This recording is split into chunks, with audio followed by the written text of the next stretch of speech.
മാസങ്ങൾക്ക് മുൻപ് വിദേശികൾ നടത്തിയ ATM തട്ടിപ്പിന്റെ ഓർമ്മകൾ മായും മുമ്പേ തലസ്ഥാനത്ത് ഞെട്ടിച്ച് വൻ ATM കവർച്ച.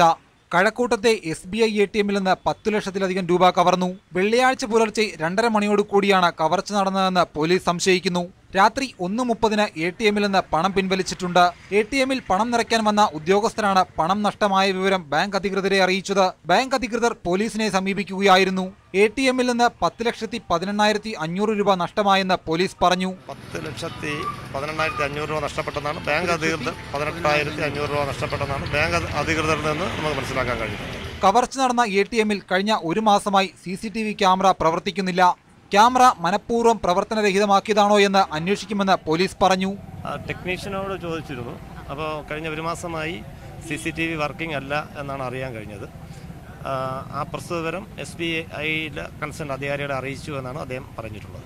പോലീസ് സ്ഥലത്തെത്തിയപ്പോഴാണ് നാട്ടുകാരും സംഭവം അറിഞ്ഞത്. ഫോറൻസിക് വിദഗ്ധർ സ്ഥലത്തെത്തി പരിശോധന നടത്തി. തലസ്ഥാന നഗരപ്രദേശത്ത് നടന്ന കവർച്ച മണിക്കൂറുകൾ കഴിഞ്ഞ് മാത്രമാണ് പുറം ലോകം അറിഞ്ഞതെന്നത് വൻ സുരക്ഷാ പാളിച്ചയിലേക്കാണ് വിരൽ ചൂണ്ടുന്നത്. തലസ്ഥാനത്തുണ്ടായ ഈ കവർച്ചയെ പോലീസ് അതീവ ജാഗ്രതയോടെയാണ് നോക്കിക്കാണുന്നത്. പ്രത്യേക അന്വേഷണ സംഘത്തെ നിയോഗിച്ച് അന്വേഷണം മുന്നോട്ട് കൊണ്ടുപോകാനാണ് പോലീസ് തീരുമാനം. തിരുവനന്തപുരത്ത് നിന്നും ഷിജോ കുര്യൻ, News 18.